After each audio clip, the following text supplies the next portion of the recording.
Follow the Equestria Brotherhood by Knuckle Wolf. Chapter 20. Responsibility.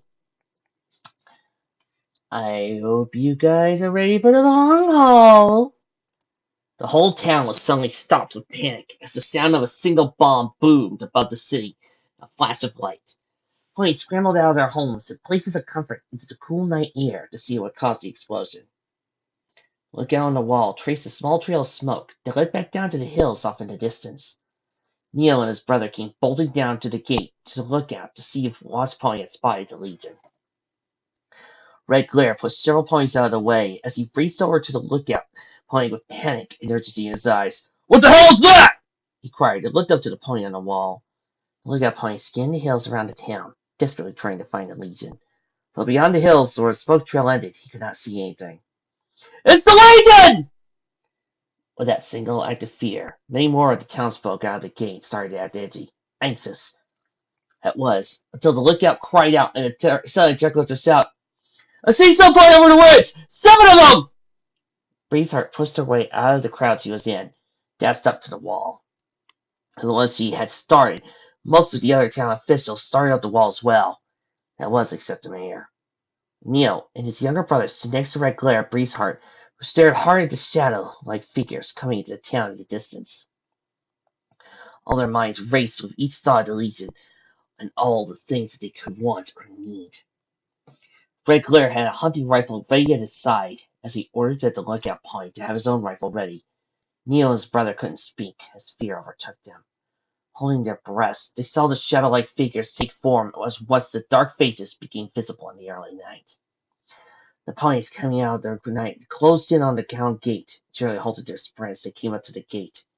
One of the ponies out of the 7 was Captain Cyrus, and it was proudly positioned in the center of the group. Quickly, the group of Legion soldiers came to the town entrance and gradually slowing their pace as they stepped 20 feet away from the metal gate. With an evil and insane smile, he looked up to the ponies who watched them from the gate. "Ah, my subjects," purred the captain.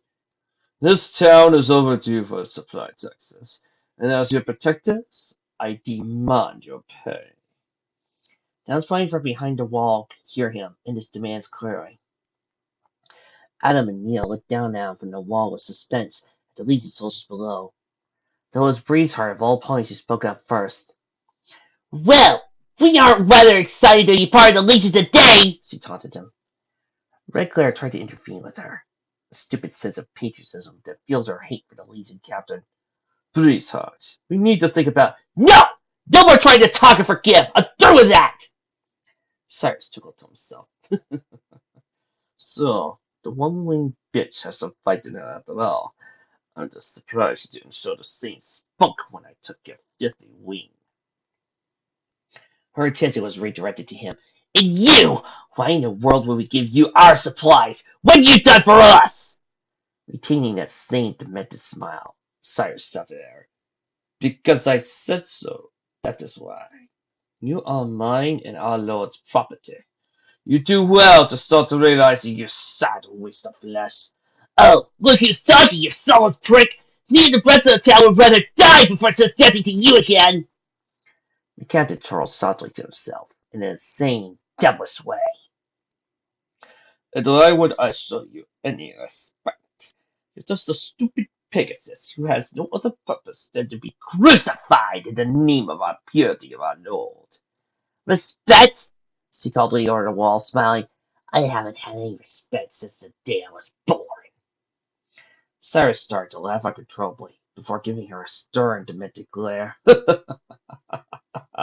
"Rightfully so. None of your race deserves to have any respect at all. You and your friends might as well just pay your taxes, because you stand no chance of surviving." "All right," Cicero went on. "We'll give you what's due." With a quick rough gesture, she took Red Gun's gun and pointed at the Legion captain's head. "And to start off, you could have some of our own arcane lead!" 2 shots came down from the captain as he evaded them quickly, but not before having one clip his cheek. In pain, he recoiled himself, put a hoof to the large bleeding scar that now rests horizontally on his cheek. In awe, Cyrus looked down at his blood-covered hoof, as if he had seen blood for the first time. His hate furiously turned itself in his heart.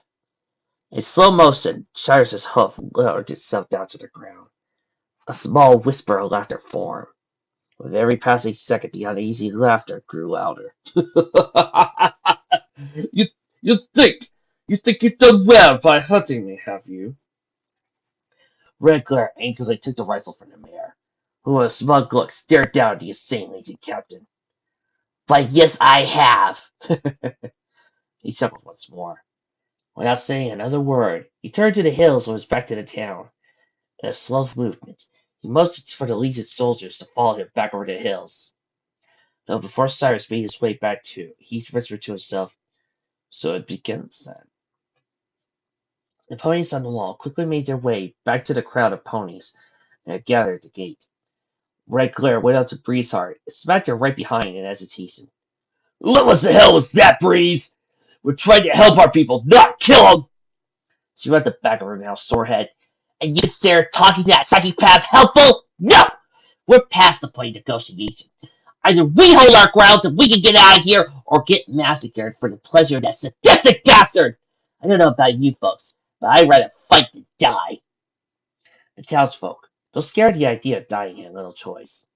It was either they fought, or gave up and died. That's where it gets them. But all that talking Breezeheart had been doing influenced them in some way or another. They all nodded her with determination, but there was no other option. It was do or die. Neil came up to Red Glare, who faced tough into how bad things had gotten. "I hate to say this. I don't know how well we'll fare, but she's right. At this point, we have little choice." With a heavy sigh, Red Glare agreed with him. "Fine. Let's just hope those miners can pull us a downtime over there. We're in a heap of trouble. Let's hope they can," Neil stated. Cherry overheard the two and gave them both a nod of her own before addressing the whole of the crowd. "Every point to the barricade. Get with those with the positions, set up and get ready. Get your weapons and firing on. We prepared for this, so let's move!" The ponies throughout the group scrambled off into various directions, getting their weapons and armor together, as some helped fortify the barricade as they had set up the middle of town. Cherry went over and stopped the mare before she had taken off, told her to inform the miners to work harder, as the Legion was attacking soon. "Neil," Terry said urgently, "you and your brother get ready. Adam, get those mines ready to blow. I'm going to check out the clinic ponies to see if they got everything they need to tend to the wounded during the battle." The two brothers looked at her and nodded. She smiled briefly before taking out to the clinic. "Well, Adam, hurry and get those mines set up. I'll get our gear and help build up the barricade." "Okay, see you there," he said before galloping off to the town hall, which was almost no longer visible in the center of the road. Neil did his best to watch out for ponies as he made his way to the inn. So as Neil made his way to the small two-story building, he prayed that while in the town, he prayed. He prayed for a miracle, because it would be a miracle they got out of this alive. All the twos were ready to move as they stood prepared for the coming battle. The power-armored iron wagon ponies and the foot ponies all checked their weapons carefully. Each had their full sets of dark green armor, before gas masks attached each to their helmets. It was practically moments before the battle. The captain had just made it back from the town. Fury stirred in the stallion's heart. He paced himself back and forth in one spot, murmuring his plans quickly and quietly to himself. Then, in a sudden halt, Cyrus stared down towards the lieutenant, who looked down nervously. "Lieutenant," he coughed, "are all the men prepared?" The lieutenant gave him a quick single nod. "Yes, sir." Smiling profoundly, Cyrus marched over to the large army of soldiers who stood ready to move. The lieutenant followed him up to the army and stood by his side as he addressed the army. "Tonight is a special night," he called out. "One that the town below us will not forget. And let me say, it is us, our Lord's chosen ones, who will pave the way to a more brighter future." The crowd did not respond, but let him go on with his speech. "We are all loyal to the Legion, and those peasants down there turn away the beauty of being in our Legion. I say no more! We'll go down there and burn and raze and kill all those who would dare consider rebellion against us. Well, this is the end of it. The end of this insane procrastination. All the while, the police out there mock and taunt us. So this night is the last night of guarding that accursed town. So, soldiers, be strong, be brave. Remember who you are and what we fight for. With a strong voice in his hoof, he ordered the army to advance towards the town. For victory, for honor, and for our Lord Monster War in his name. The army obeyed, and iron wagons screeched and squeaked as every Legion soldier marched onward towards the town below. The captain smiled while watching the army move to the town. The lieutenant stood there thinking to himself. Two guard ponies that stood next to the captain and lieutenant, though it was clear they did not seem to notice the leader's blind obsession. But watching the captain stand there, smiling, thinking of how well he had done, by committing this selfless act of self-assassin. In his mind, he tore and hacked at the wall of fear he had built in his mind, desperately to gain free will to do the right thing. As each second passed, more and more of the army had already started to make its way to the town. Some 500 soldiers had been gathered for this very moment. He needed to act fast.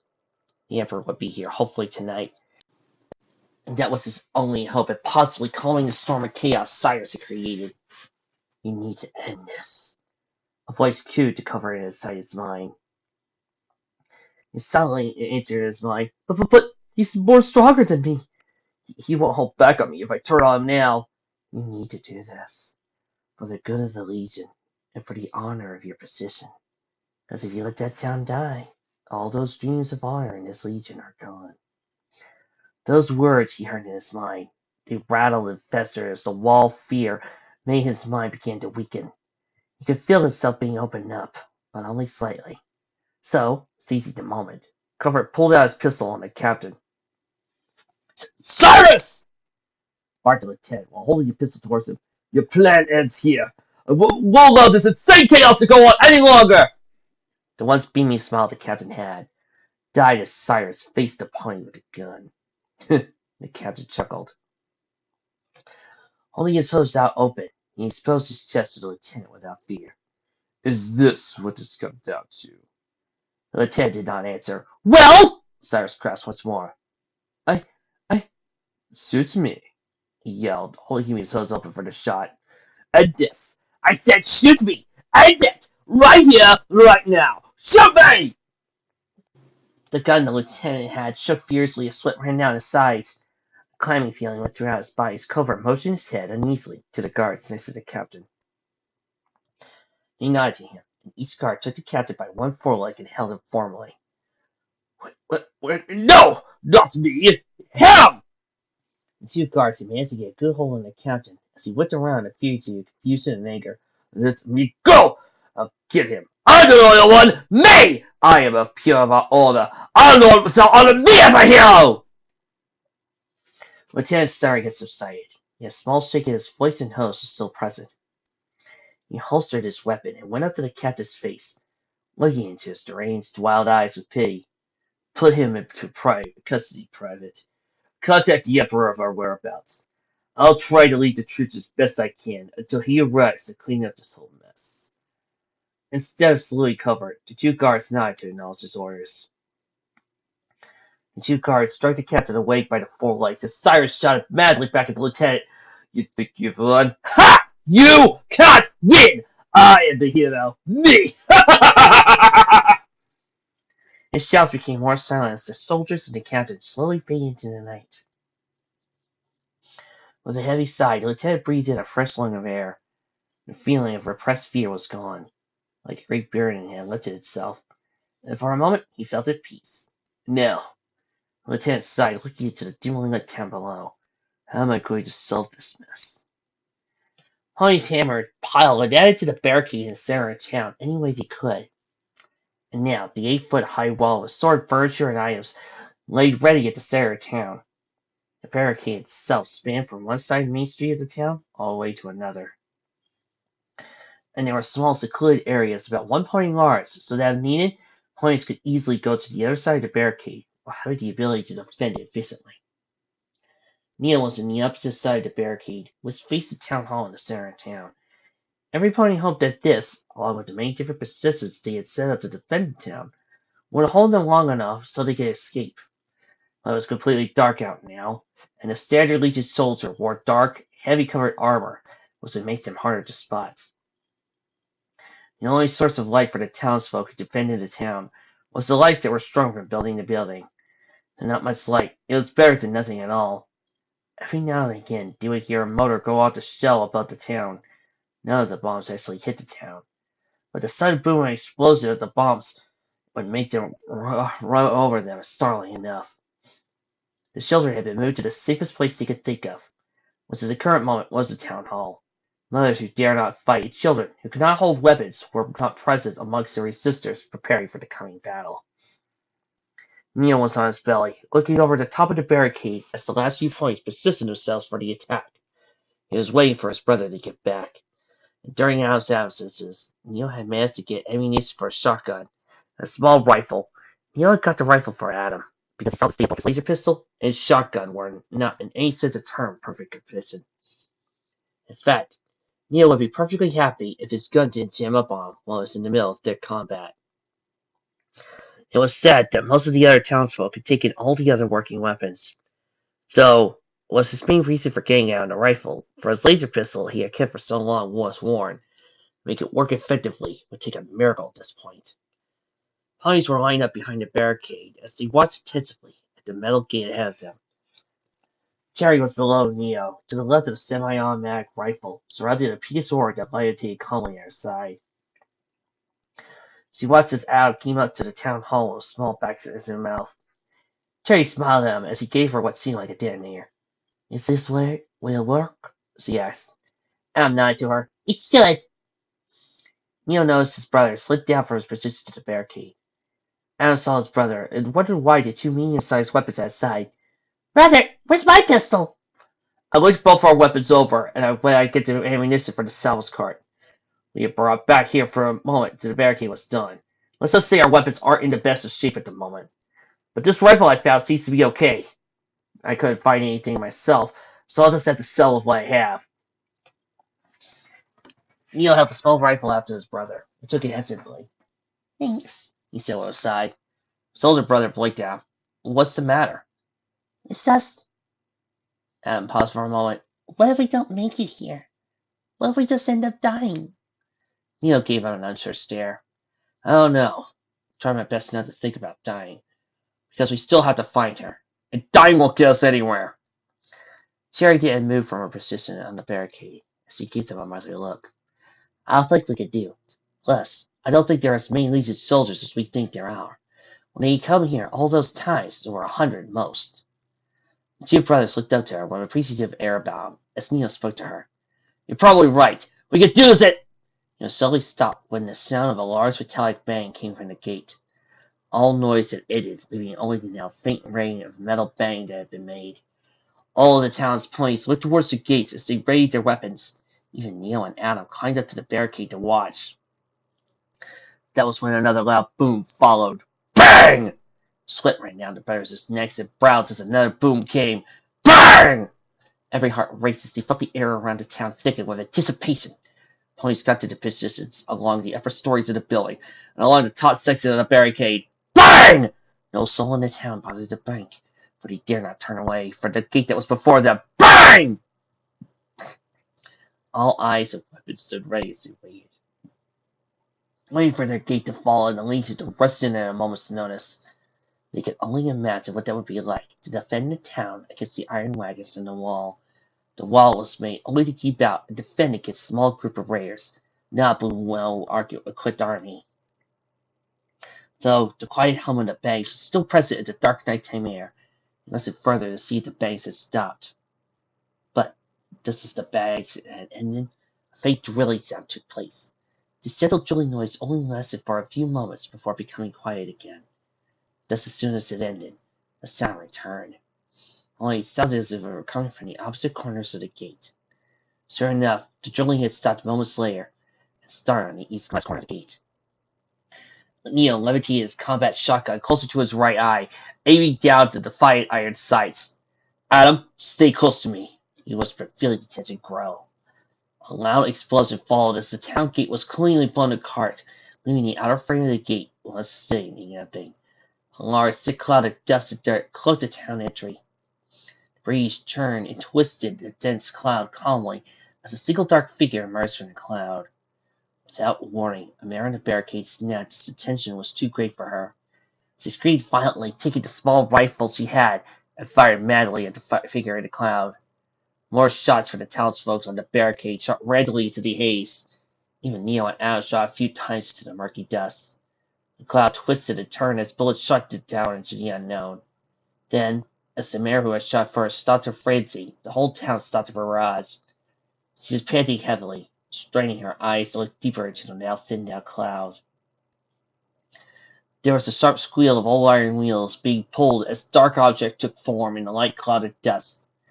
When halfway to the cloud, the machine stopped, as two armored ponies could be fitly made out pulling the large machine. As they stood there, though, the large gun on top of the machine moved towards the barricade. With a loud hum, it spat out a hail of hot metal bullets at the townsfolk along the barricade. "Die!" shouted the sheriff as the machine tore through boarded up the windows and other objects in its way to pieces. Neo and every pony saw it went behind the barricade. Within moments, the machine stopped its attack. The sound of tens of ponies charging into the town could be heard from behind the barricade.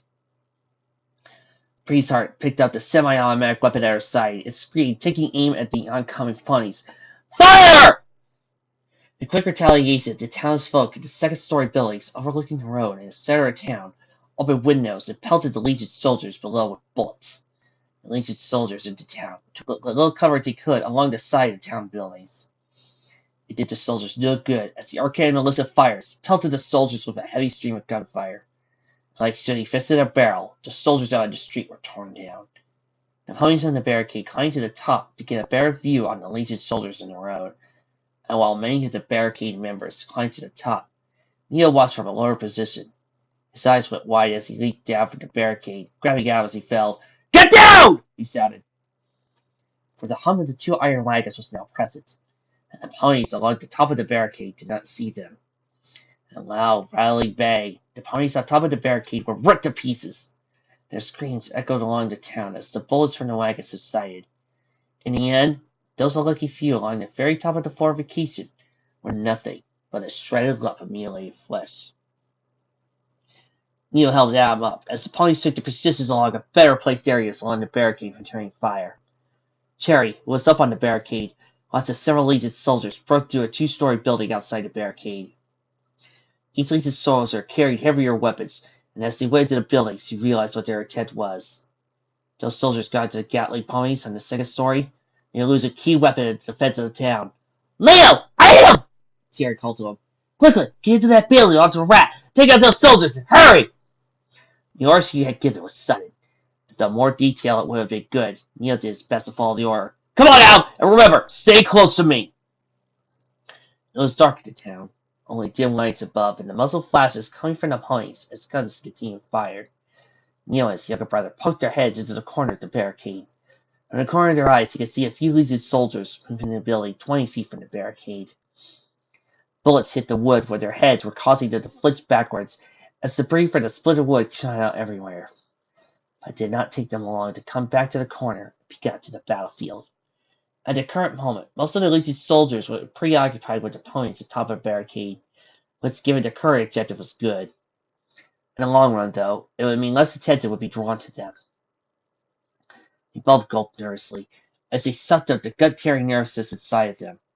And with a heavy exhale of hair, they both looked at each other, nodded, and booked into the building the Legion of ponies had made their way to. Bullets flew past them like lightning, and gunshots echoed off the buildings loudly as they came to the now basted door of the building. Jumping quickly inside, they buried their weapons swiftly, before they looked inside for the Legion soldiers. The two-story brick building itself looked as if it were someplace home. Tables in a corner and all over the room had been flipped over. Bullets flew past them like lightning, and gunshots echoed off the buildings loudly as they came to the now basted door of the building. Jumping inside quickly, they buried their weapons swiftly, before they looked inside for its Legion soldiers. The two-story brick building itself looked like as if it were someplace home. Tables in the corner all over the room had been flipped over to provide cover, and normal household objects became barricade-like items for the defending ponies to use. The sudden flashes of gunfire outside leaped into the room, and twin beams of light for the creases in the boarding windows. and a saddening look on the two brothers' faces. They looked over to a single pony in the room, was laid upon the ground. It was blood-covered, with a huge blade hole through one side of the poor soul's head.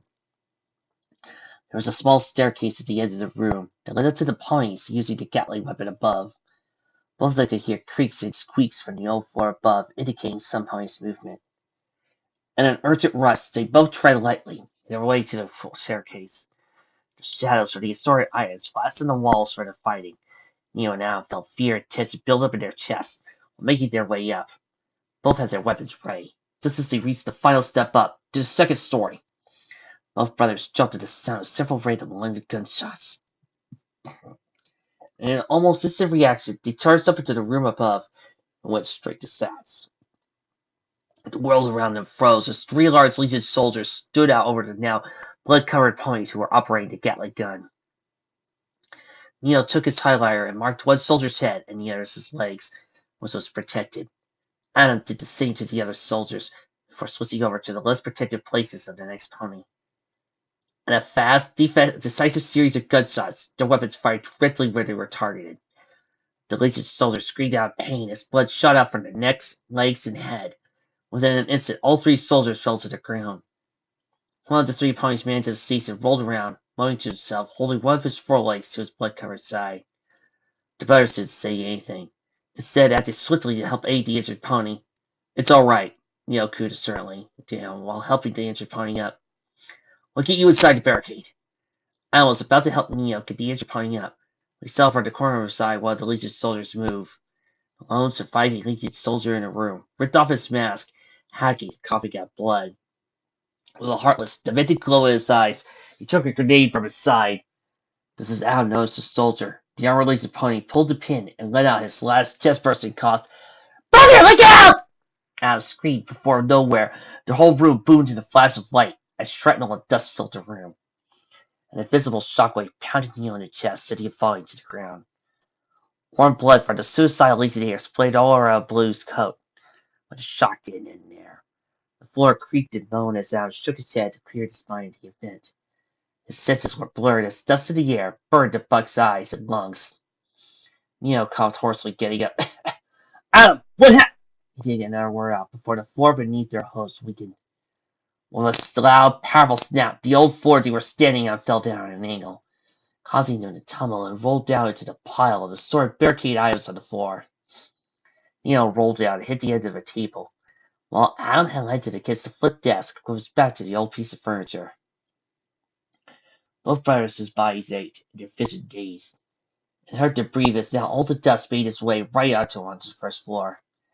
Adam had just opened his eyes and was getting a grip on what was happening. The bodies of the ponies he had tried to save landed right on top of him. One of the dead ponies' faces was right up to his, and as Adam's vision became more clear, Adam looked directly into the eyes of a pony with one of the most horrifying expressions he had seen. In panic, Adam threw the bodies off of him, backing away from the dead corpses. He looked down at them in their lifeless faces. Adam's eyes were wide with panic, and in a trembling hoof, Adam felt the warm liquid that now covered his body. Falling back onto his haunches, Adam just stared at the lifeless ponies as Neo got up from the rather horrific fall. Neo himself coughed loudly again while trying to find his balance. "Adam!" he said in a hacking cough. His younger brother did not answer. Terror filled him. He realized, looking down at those ponies, that they were now too slow. He couldn't save them fast enough, and it was their fault they were now dead. "Adam?" Neo grunted, feeling the soreness all over himself as he tried groggily to him. Adam didn't say anything, as tears at the corners of his eyes began to form. While trying to his brother, he picked up his and Al's gun. "Adam, you okay? Is anything broken?" Neo, before asking again, looked at the bodies that lay before his younger brother. Adam, though, after a moment of sulking, shook his head while swiping the tears from the corners of his eyes.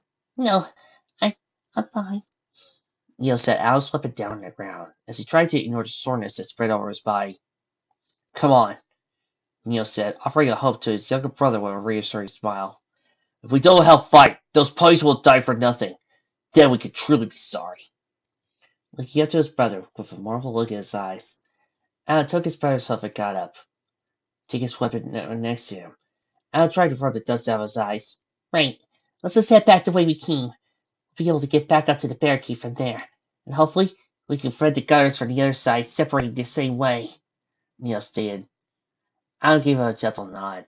Though the feeling of guilt had not entirely left his mind, they both trotted over to the door, which was loosely open, letting in a thin line of light from the inside of the street. Just as he came up to the door, Legion's soldiers could be heard outside. Hurry up and take the next position! We need to cover the barricade! One of the ponies sitting outside the door carried out. Damn it! Neil swore quietly, stepping up from the back of the door. That screws that idea. See anywhere else we can go, Adam? Alan looked around, assaulted the Gatling gate and next the dead ponies, who had to seize it before. With an idea forming in his mind, he lifted a gun and levitated it to his side. Neil gave him an odd, puzzled look at first, before casting out to what Alan was doing. Might as well go the way we came! Levitating the gun up to his side, Alan got ready for the dash he and Neil would need to make to get back to the barricade. Neil had also picked up a small wooden table, which he thought would act as a temporary shield for the oncoming fire, as the two brothers made their way back the way they came. There were tins of little red lights on both their EFSs, and just the mere sight of the dots made them nervous, but they wanted to get back. This seemed to be the only decent way. Adam hadn't worked with a Gatling gun before. He tried working on the best of his abilities. It did take him a moment to get started, and once he figured that out, the firing part was clear. Both brothers looked to each other before making their way out to the battle-infested street. The large gun at Adam's side hummed as the barrel spun ready.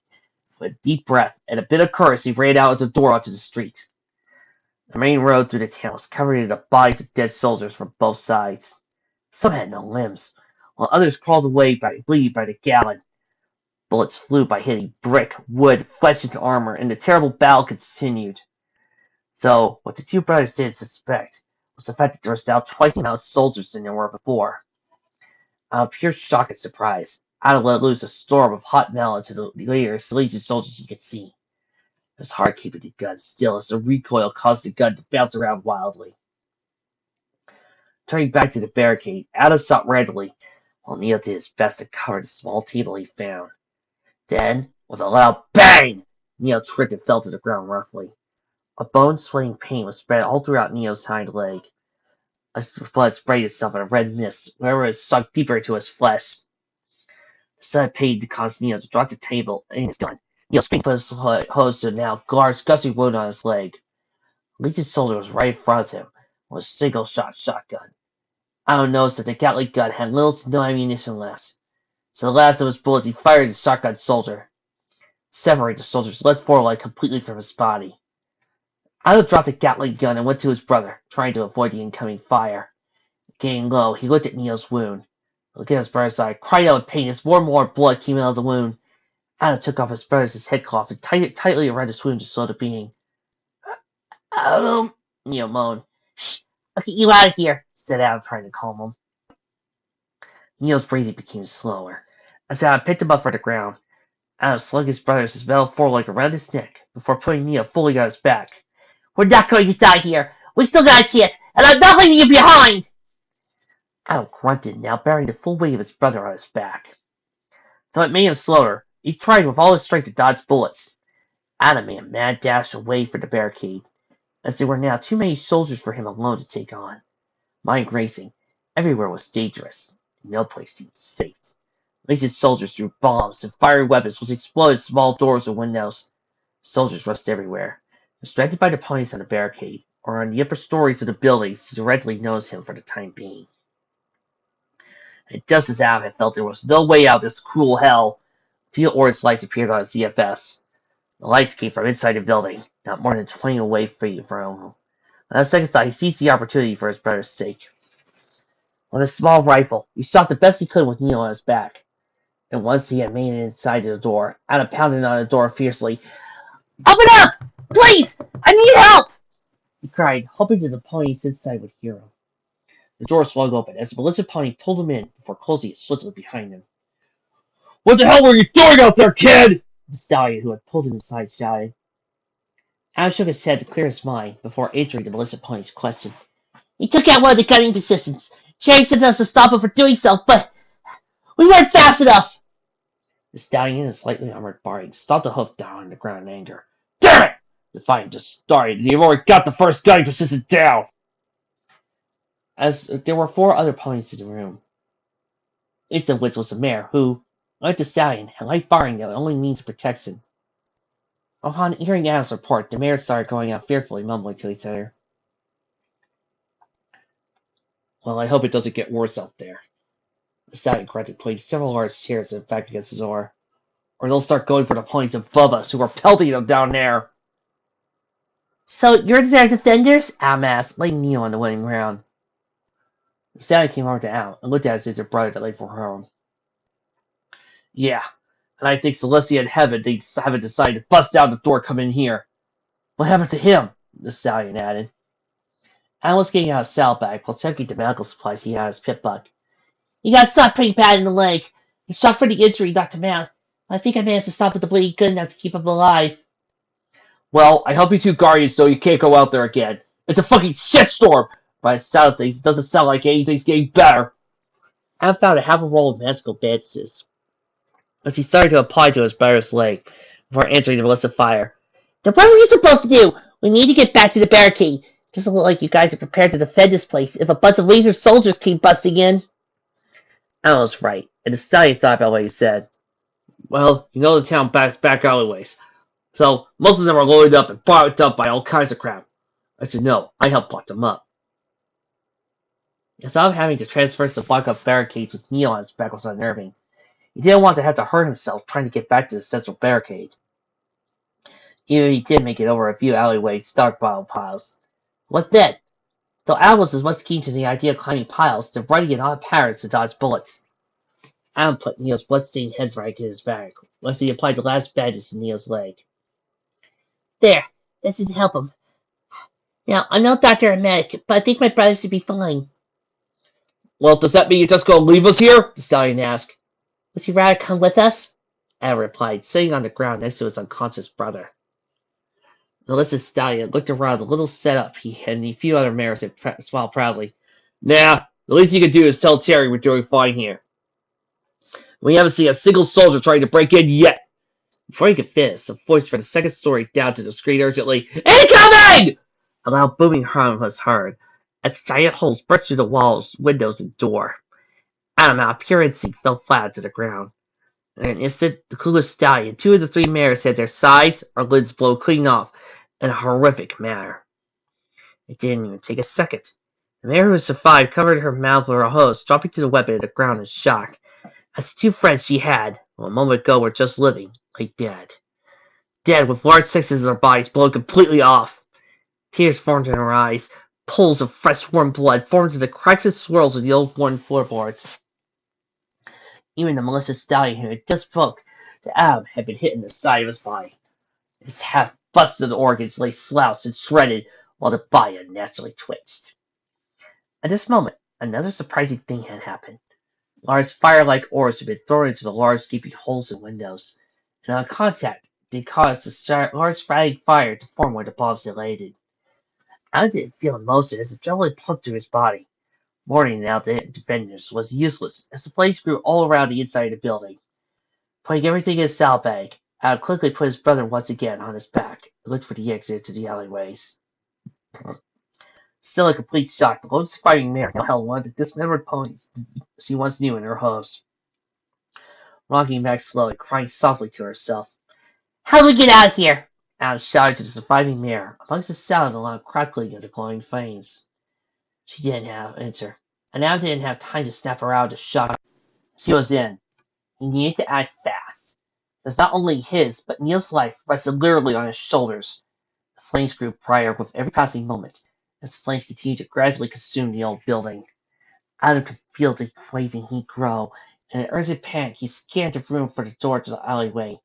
Within moments, his eyes spotted it at the very end of the room, covered in several dancing shadows from the flames and the floor to the alleyways. At least, Adam hoped that was the way out. Galloping at full speed, Adam approached the door. Trying to open it, though, was a different matter altogether, for the door itself was locked tightly. With little time left, taking his hind legs, he beat the door furiously. The heat burned while the timbers above him creaked while it was burning. The whole building might have come down, but since the ponies in the upstairs hadn't come down from the second floor, he assumed the flames had already got the crew above. Bang! Bang! Bang! Went his back legs. For the more effort Adam put into bucking, the more tired he felt, till the door hinges started to splinter and crack. With one more powerful kick, the door swung open powerfully. Feeling the cooler air from the outside, Adam did not even think about a second thought. Stepping into the darker, cool alleyway, he could feel almost instant change in temperature. Panting tiredly, the barricade blocking the alleyway was now visible. It was roughly 8 feet high and consisted mostly of old barrels and metal boxes. With a determined look in his eyes, Adam pounced into the alley barricade and began his way back. It was hard. His brother felt heavy on his legs, and he himself was coughing, having breathed in some of the smoke he was building just set in. Neil moaned once or twice, but Adam did not pay any mind to it. Either it meant he was getting better, or Neil felt more pain while gradually regaining consciousness. As the blue-coated buck reached the top of the barricade, objects wobbled from the top of the pile of stuff. With greatest care, he made his descent down, taking one hoof at a time. When relieving his sigh, he made it down to the midsection of the alleyway. There were a few more piles like the one he had just climbed to get over. There was no telling if the legion had bypassed the barricade or not. So, without wasting a second, he started his climb up to the next one, muttering to himself, "I won't let you die here. I won't let you die here. You're all I have left, and I won't let you die here!" Finally picking over to the second pile, Adam felt the soreness in his legs. With every large breath, the struggling buck continued to quietly mutter, "You can do it, Adam. I know you can. You're strong, and you won't forgive yourself if your brother dies. Just keep going!" However, once he reached the top of the third alleyway barricade, one of the boxes was loose, and a heart-jumping instant, Adam screamed, tumbling down to the hard dirt ground below. With a thud, Adam and his unconscious brother lay silently together in the narrow alley. Adam coughed, feeling the soreness increase as he recovered from the fall. Rubbing the back of his brown mane, Adam stiffly got up. He felt pain in his legs and all over his body. Even his lungs faintly burned at the smoke in the air. The dark sky above was orange, with embers of smokestacks towering high above the crowd. With the best of his strength the young buck had, he took his brother once more and placed him on his back. The world was fuzzy and haze. Adam's senses were blurred. The only way out from where he stood in that narrow alleyway was a door to the building. It hadn't even burned down yet, or damaged. At least that was how it looked in the back of the building. At a groggy, exhausted walk, Adam came to the door. Leaning desperately against it, he pushed. It didn't move. He tried again. Just like before, nothing happened. Almost stumbling back, Adam tried the simplest but most risky thing he could think of. He knocked on the door. With 3 sluggish knocks, Adam waited. For a moment he tried the lock. No such luck. As luck was no surprise to the tired pony. His legs were too tired and sore to buck at the door. More than likely the door was barricaded. But after waiting a few moments, there was still no answer. Breathing heavily, his throat dying and irritated, Adam drew Neo's shotgun and put the barrel into the lock. He didn't care if there was possibly a barricade. He needed to get Neo help, and no door on heaven or in wasteland would get him to completing that goal. Levitating the gun limply to the lock, he fired one shot. The gun kicked back, as a small torn-up hole was now where the lock had once been. Despite what Adam had originally thought, the door, a gentle push, creaked open. Several ponies with rifles stood aiming right at him from all sorts over from furniture. Adam just stood there, staring at the militia ponies and looked down in shock. Heh! Adam chuckled under his breath. With a single slow step, Adam fell down. The ponies in their room lowered their rifles and rushed over to them instantly. 2 ponies came by to Neo and picked him up, while another stallion came by to help Adam up. "You okay there? Sorry for the uneasy welcome. Didn't expect some pony to pull that lock off and to come in from the alleyway." Adam regained himself and let the stallion help him up regain his balance. "I'll be fine," Adam coughed. "Are we behind the barricade?" The stallion nodded. "Yeah, kid. We're just preparing to step weapons for the ponies on the barricade. Gave us quite a scare clumping in like that." "Good," Adam cooed. "My brother needs medical help." With a quick understanding nod, Melissa stallion next to Adam motioned his head to the ponies who were carrying Neo. Turning his attention back to Adam, the stallion asked, "Is there anything you need?" "Yeah, just one thing." "What is it, kid?" "Water. Would be nice," Adam said, before falling to the ground again. The gunfire raged on, not nearly as much as it had before, though it was still present. Ponies at the top of the barricade ducked and leaped from side to side, all over to avoid oncoming fire. They've done a fairly decent job keeping the Legion from climbing the barricade, and even though the wagons they kept their distance from the rest of the shooting, still fired them in loud periodic hums. Adam sat down, resting on the porch of a building behind the barricade. The town behind the barricade was like a small camp. Ponies running back and forth from building to building while doing a whole assortment of things. From weapon repair to medical attention to the wounded, to switching out of places on the barricade. Every pony tried hard to maintain their position as best they could. Mortar shells that have yet to officially hit the town continued to burst above, and the town in front of the barricade glowed bright orange as flames poured out of the buildings closest to the gate. 3 iron wagons stood there at the gate side by side. Plus, and any pony that dared came out from behind the barricade and onto the streets. Adam would look across the streets to the clinic and sigh heavily. The few medical ponies who worked there did their best to handle all the injured they could.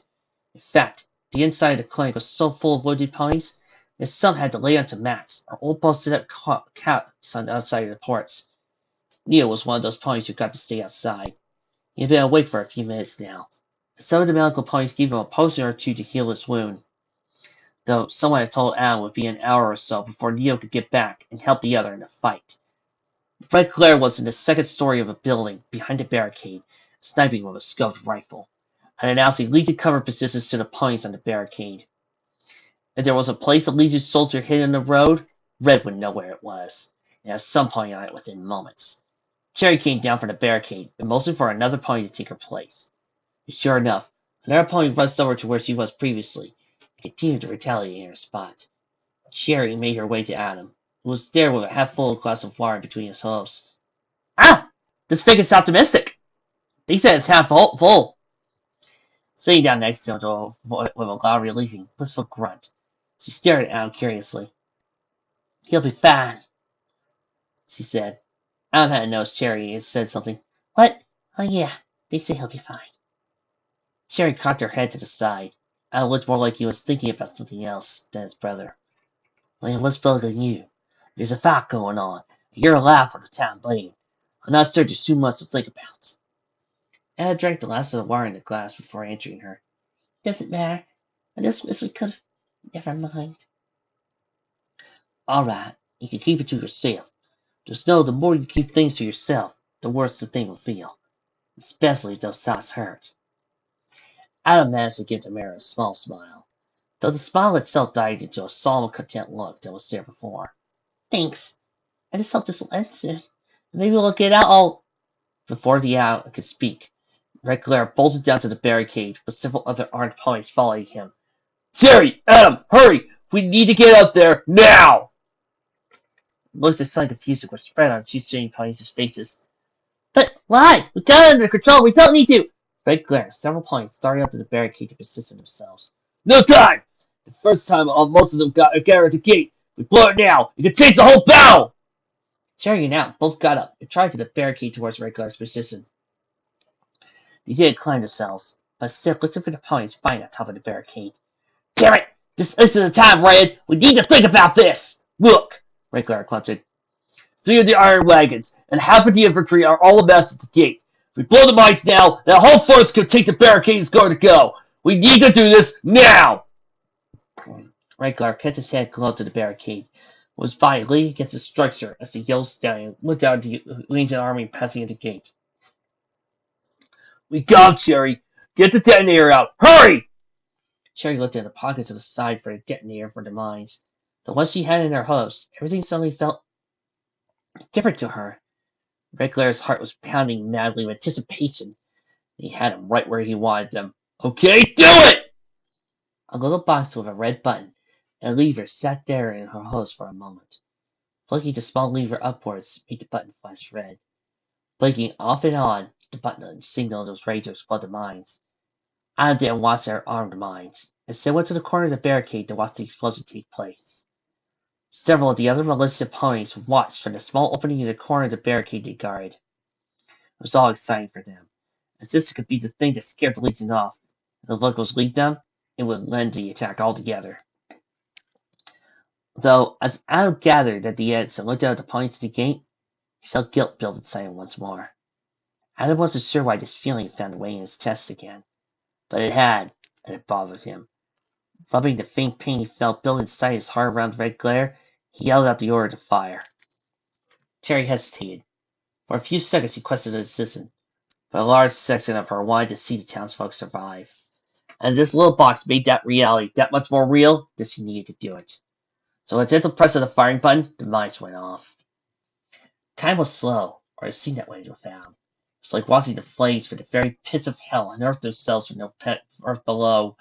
Our bodies of the soldiers were consumed by the light.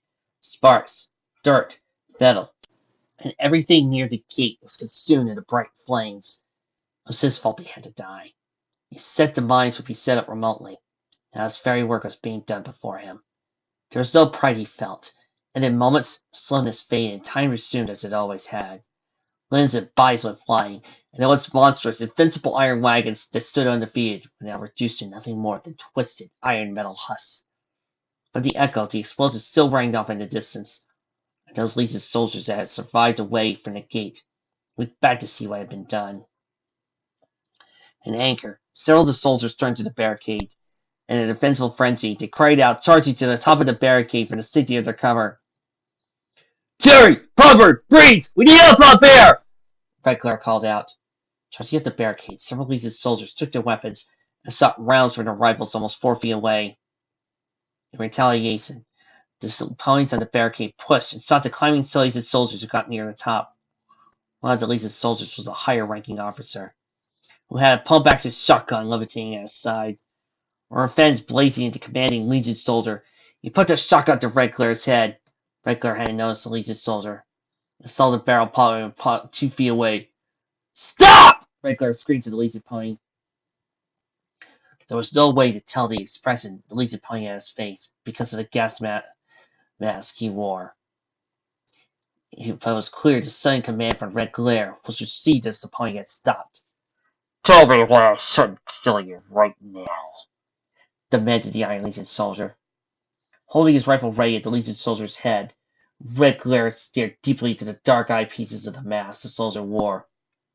If you don't fall back, I'll blow the barricade as well. Adam and Cherry were shocked, making their way closer to the standoff between Red and the Legion soldier. Neither of them interrupted the 2 ponies. You liar! You just think of you and all your mates as well. It wouldn't matter. At least you would be dead. You're bluffing. Red Glare motioned for his head for Cherry to come to him. Look down here. You see her? She's already got the next set of bombs ready to go off.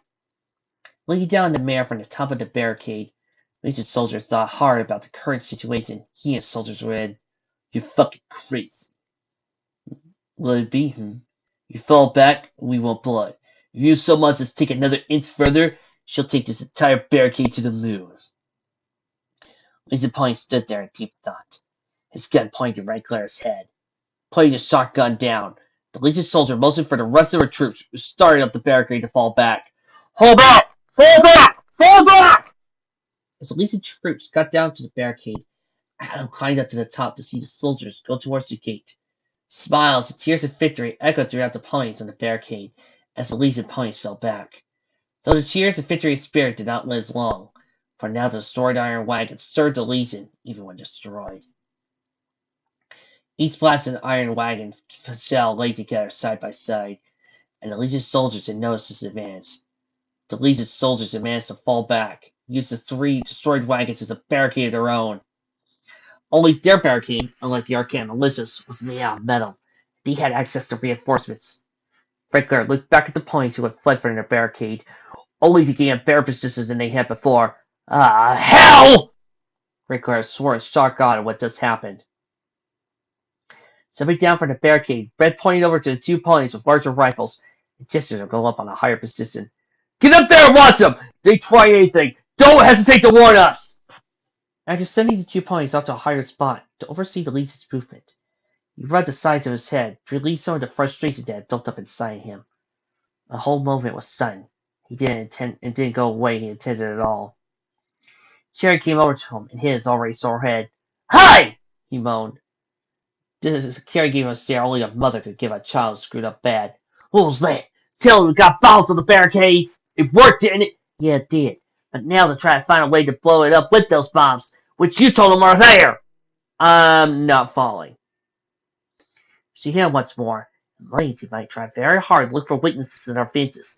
Even more so now than ever, they think there's something here! Rubbing his spot, she hit his head. He calmed himself before addressing her. Listen, we'll just have to watch them. Make sure they don't rush us while our guard is down. In the meantime, we can heal up what points we can and prepare for another fight. She glared viciously at him.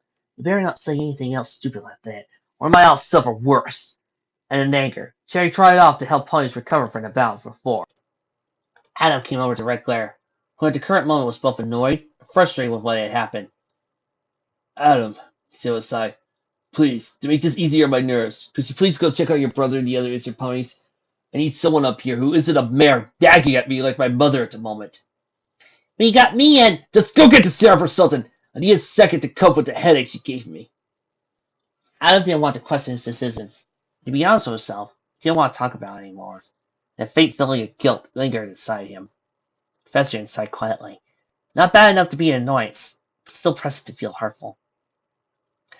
Though the bug tried his best not to think about it. Instead went over to the clinic, and with some luck, Neo could help relieve the thoughts from his mind. Neo was on the porch of the clinic building, sitting with his back against the one porch support. There were several layers of bandages covering his leg he had wounded when he ran on the streets. Though Neo himself seemed wide awake and fairly well, Click Ponies hadn't removed any of his claws. His minus his saddlebag was laid next to him, and a white head rag that was normal on top of his head. Adam sat down next to him with a somber expression that developed on his face. Neo gave him a small smile as Adam placed himself by his side. Not looking at Neo, Adam sat there trying to relax. Neo noticed Adam's look and was trying his best to shuffle his sitting position. Neo put a hand on his little brother's shoulder. Adam, what's wrong? Adam just sit there in some place as he said, I just... Adam started trying to explain exactly how he felt in an irritating sigh. Hey, Neo sternly said, taking Adam's head, making him look at him directly. I don't like getting answered, and ended up visiting my little brother when he's all moping about something. Adam didn't answer him. He tried to avert his gaze from Neo's. Adam, what's the matter? You normally don't act like this. Hell, I'm the one who got shot, and I'm not holding anything back. Well, it's about the bombs at the gate. What about? It took him a second to find the right way, to see what he was thinking before actually saying, have you ever felt guilty about killing a pony? I mean, really guilty, even you don't know them? Neo chuckled a moment. Well, it's a little safe about me now, but in the beginning, when I killed that raider that was going to kill you, I felt guilty. But I wasn't going to let that pony kill you, and nothing at that moment could have stopped me from thinking about doing what it took to keep you safe.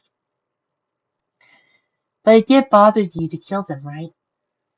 Neo's rather warm glow advanced as he thought back. Yeah, it did.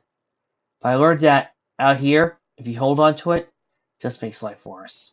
It's this terrible realization that you took life, and I know when you shot the professor you felt something. But you had to keep me and everybody else safe. What you did, and that was what mattered.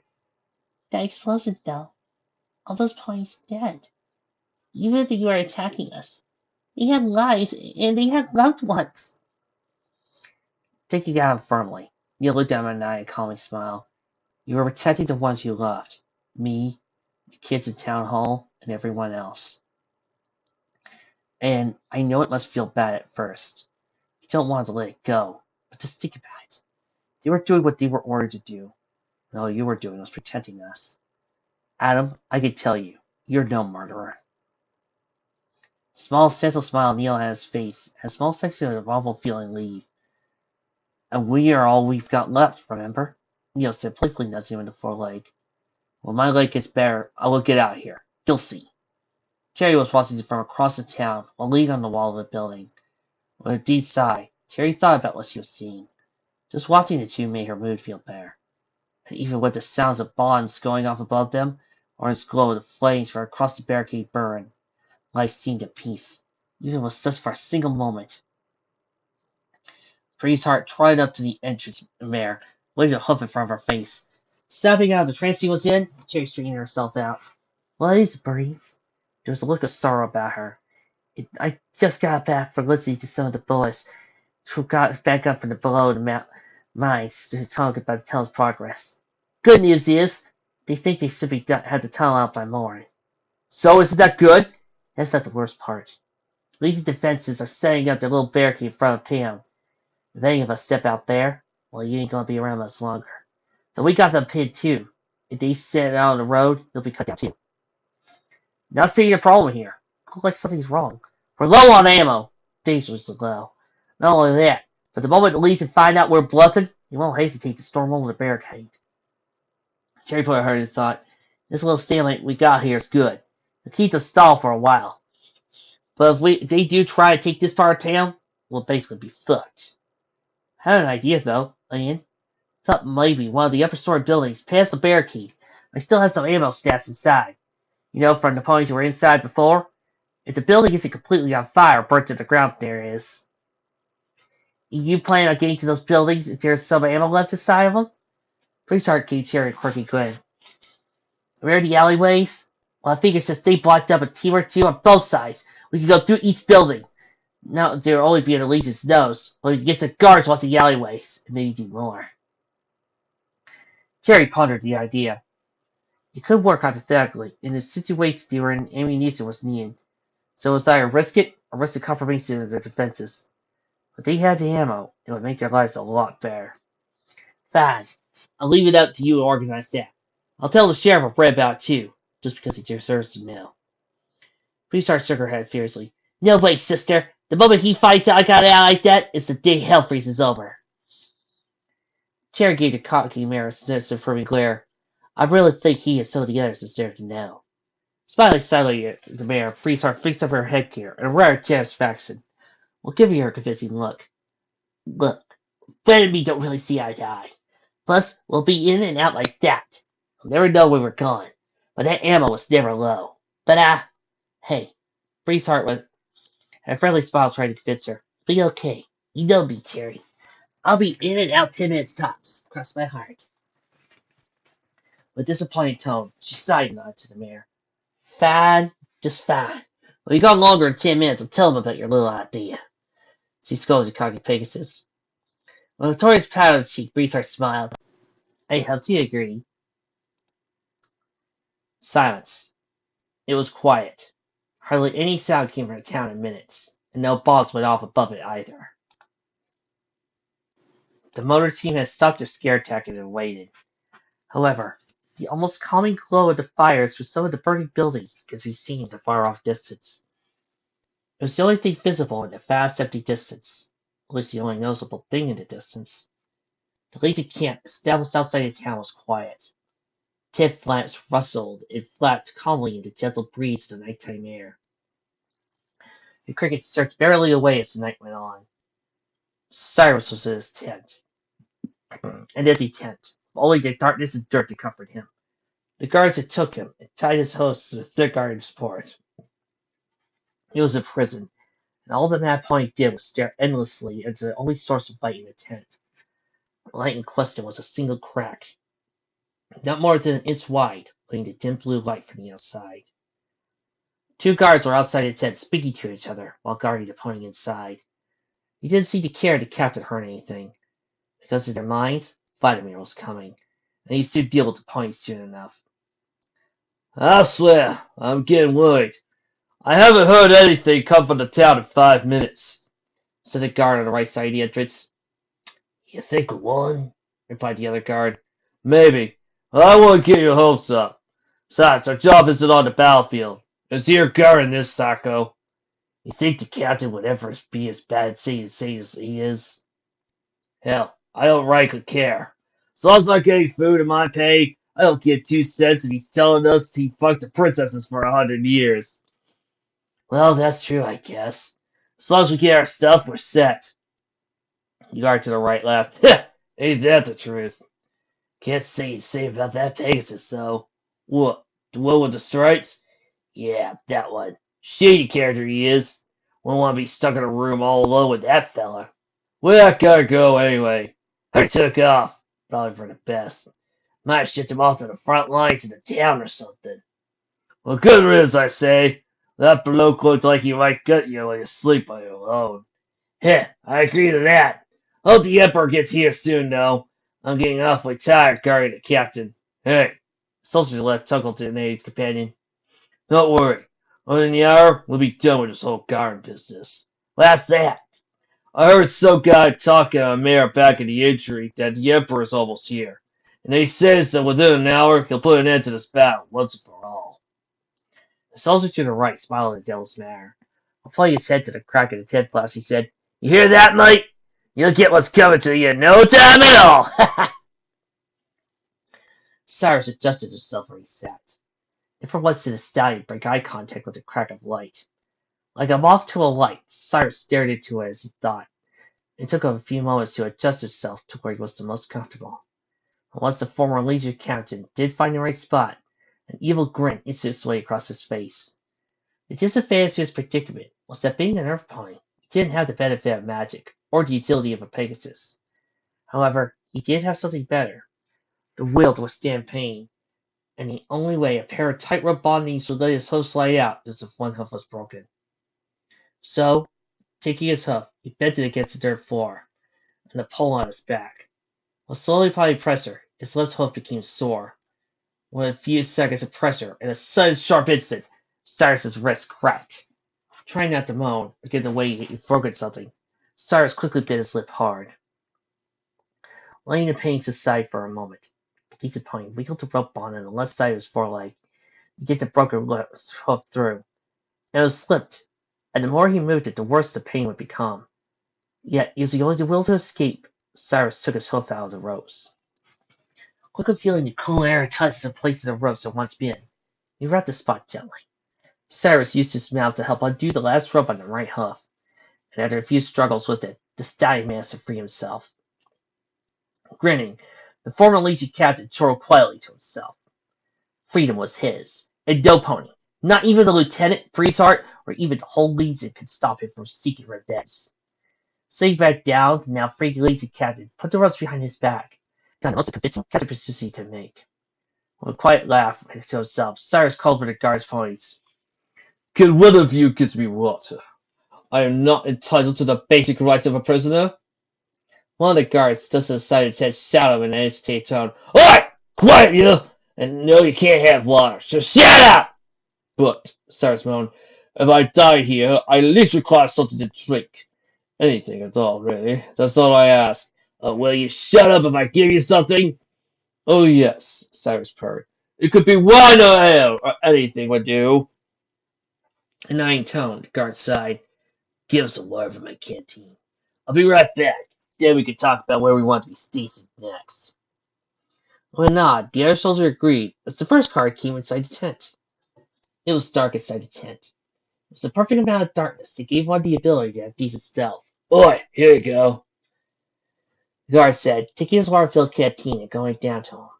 Though the guard felt odd, as he could only make out the faint outline of a smile on Cyrus's face. What the? In a swift motion, Cyrus left the pony in a headlock with one foreleg. With a powerful squeeze, the guard lost the ability to scream or call for help. With his non-broken hoof, Cyrus put it at the base of the guard's head and twisted his captor's neck quickly. The once living guard's pony's neck crunched like a snapped twig before Cyrus caught him falling in the air. The sound of the pony's neck snapping soothed him. While the gentle lowering to the body, the ground, Cyrus did his best to imitate the guard's voice. Oi! This is real odd. You might need to come and look at this, mate. Curious, the other guard poked his head into the dark tent. Unable to see the soldier fully stepped to his side cautiously. You alright? What's the matter? Before the soldier could finish, Cyrus had already taken the first of the guard's short sword and rammed it straight into the guard's neck. With a trembling hoof, he stabbed the neck of the guard and felt death pass over him. Cyrus took the opportunity to finish the kill and sliced the rest of the pony's neck open before letting him fall to the ground, dead. The guard's heart was still pumping. Blood jetted out small sorts of blood, oozing and spraying out the large laceration across the now dead guard's neck. Cyrus looked down at the two ponies who had once guarded him. Pitiful, he grunted. Looking over to the pony whose neck he had snapped, Cyrus got the idea. Taking the armor the limp pony had on his right hoof, Hanezel grinned, the former Legion captain smirked. I don't think you've been any thieves anymore. Cyrus struggled to get the armor on. But with it, sneaking past the army into the town would be simple. Or it should be, because if all didn't go well while Cyrus tried to get into the town, then a small fraction of himself would never live peacefully as those he hated were still living in this world. Determination pulsed through his veins. It was a war he started, and if those who Cyrus thought needed to die lived, he would not rest until they died. He would savor every moment of the horrific murder he performed on them. The screams, the moans, warm blood rushing through his fur, tears of fear and pain made him smile appear as he thought joyfully about it. Putting the final piece of armor on, Cyrus was ready to move. With a gas mask covering his face and the green iron barding shielding his key mark, all was ready. That is, except his hoof. Rostani could not move it. Unless something was done about this, not much could be accomplished. Poking his head outside the tent flaps into the dark night air, Cyrus looked quickly around the general area before moving on. Once the coast was clear, the stallion did what came first to his mind, and that was to find a medical tent. The Legion, especially the Arcan perimeter, was always supplied with the finest medical equipment in the province. He knew this all too well. Cyrus figured if he had a brace and a healing potion, two together would fix the broken hoof issue quite quickly. Trying to seem inconspicuous, the former Legion pony climbed to the camp in search of the tent. Passing by tent after tent, Cyrus desperately looked harder for it. Finally, after going through multiple lines of tents, there was a large crest on it. It was the tent he had been searching for. Picking up the pace of his limping, the captain hurried himself along into the tent. It was dark and cramped with metal boxes and first aid kits tucked on top of one another. Each box was loaded with an assortment of healing tools and potions. From curling burns to sickness, somewhere in the tent was a treatment for what ailed you. He dug through box after box. It was until the third box that Cyrus found a brace. A small one, and for the time being would do just nicely. Whilst the pain of moving the limp hoof into the brace felt sharp, biting his limp, the drawing blood from it to resist the pain he pain off, as the brace was not supposed to be supporting the hoof in the first place. Though, he particularly liked the fact that the brace supported hinges on the side, allowing him to move his hoof freely at will. When his current state of limpless, it still wasn't any good to him. Now, after a healing potion, the captain went through the first aid box. 2 potions were neatly placed in the first box he had chosen. With a smile of demented joy behind a thick mask, Cyrus used the right hoof to remove the mask. In huge gulps, it took seconds to consume the 2 now empty bottles. Dropping the bottles where he stood, the left hoof slowly healed. A tingling sensation spread itself through the nearest area of the bone. I suppose it worked its magic. The pain left and began making its way back. Even though the pulses could not completely heal the wound instantly, the brace could not support his hoof until it did heal up all the way. The time was short. The battle would be over soon. And with the Emperor close, his quest for revenge seemed almost impossible. That was, unless he acted fast. Sparing no time, Cyrus chuckled quietly as he put the gas mask back on. A Satan tone, the captain hummed to himself. Oh, my pretty little Brisard, it is you I crave first. For we have a chat. A little chat. Yes, that will do just fine. So dance, sing your songs of freedom, for the wolf will come when you least expect it. There are several ponies in standard Legion garb standing and watching the Arcan barricade. But behind the safety of the makeshift one, several Legion soldiers kept their heads down with their weapons at the ready in case of a random fight were to break out. It's clear the Arcan townsfolk did the same, as neither side fired a single shot in more than an hour.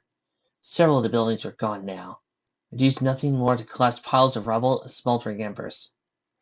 Some of the buildings had fires still burning, and for the most part produced a general lighting for the current moment.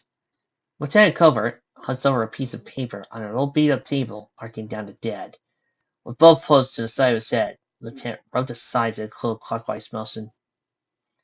2 ponies from a radio next to the barricade, coming motion to stress leader. Sir, we have news from the Emperor! Halting the pain-relieving motion, the lieutenant lures over his shoulder to see what the soldier wanted. Yes, can't you see I am trying to get our numbers together? I see that, sir! We have news about his current position! News seemed to hurt to cover it up, as his ears and face gave out silent expression. Oh? And how far is he away from our position? And stiff, awkwardly posturing, the Stowser said, Less than an hour, sir! He also says he'll take over command upon arrival. It's splendid, sighed the lieutenant. I struggle to maintain this army here. But it's grown too hard for me. At least this stalemate will offer some relief from the fighting. The first legion saluted Sar before stepping to the attendant. That's all the news from His Highness. Permission to dismiss! The lazy wave of his hub, the covert, dismissed the soldier. Right at the first point left, the next step forward presented himself. Sir, what are your orders? Some of the ponies and myself would like to know what the news was supposed to do, sir. Closing his eyes and laying back. Covert sighed. We wait. Well, hope, sir. Who do you think? The lieutenant sighed sarcastically. Right, sir. What about persistence? Is there anything we can do while we wait? Looking towards the soldier in his eyes, Covert spoke in a agitated attitude. But if you really want to do something, then you should. Mid-sentence he stopped. From the corner of his eye, there was a legion soldier making their way along the town hall. Of course, there were soldiers everywhere. Nothing he knew could see into either wall. At this point, no. At this point, it's special. Covert couldn't put a hoof on it, but there's significant about that point. Sir! The guard erupted, looking in the direction the Covert was gazing. Shaking his head, suddenly the lieutenant snapped back to full attention. Oh, well, just gather the ammunition and tend to the wounded. You know that sort of thing. Is that it, sir? Yes, now please. I've got a headache, and talking won't help much. Well, less formal salute. The soldier went off on his own to tell the others of the lieutenant soldiers. Then once the soldier was gone, Covert turned his attention once more to the pony that was along the gate. However, there was no pony there. How you see things? There was a pony there, that was certain. Or maybe there wasn't. Shaking his head, dismissing the thought, the legion lieutenant sniffed the cool night air and sighed heavily once more. Once this is all over, I am done with the front lines. Ponies kept the barricade up, kept their heads low, with their bodies pressed firmly to the large, roughly configured wooden structure they had built. Red Glare and Cherry were side by side, watching the legion's soldiers scurry about the town without cover.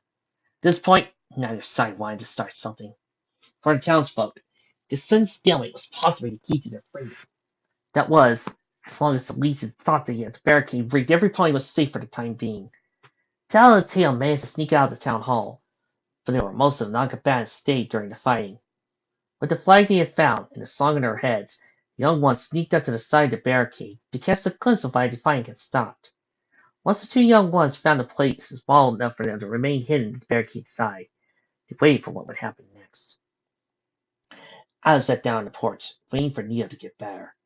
While he had waited, Adam ate a can of something that looked like meat, though it took some getting used to. The meat's old oily taste of the pinky stuff soon settled down with the young blue pony. Breezeheart came quietly behind Adam. Taking her left hoof, she tapped the unsuspecting pony on the shoulder. In surprise, Adam swiftly turned to Breeze. Adam sighed with relief, just seeing who was stuck up on him. Pointing his hoof to the fast-beating heart, Adam said, Breeze, you surprised me. The one-winged Pegasus chuckled quietly before answering him. Sorry, kid. Hey, kid, I got something to ask you. Breezeheart looked at the Red Glare, who laid on the barricade, watching the down-calm street. Adam cocked his head, sighed curiously.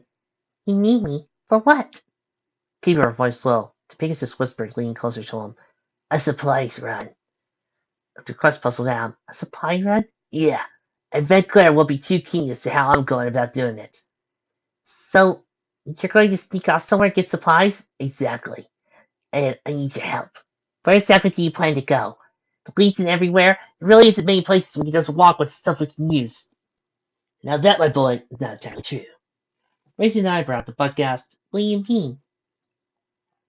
The field buildings that haven't fallen yet. I still have some ammo and supplies for the ponies who are positioned there. But how are you going to get there without starting up the Legion? Pegasus smirked. The same way you got your brother over here. Anna blinked. You serious? Through the alleyways? We'll have to climb over all that stuff just to get anywhere.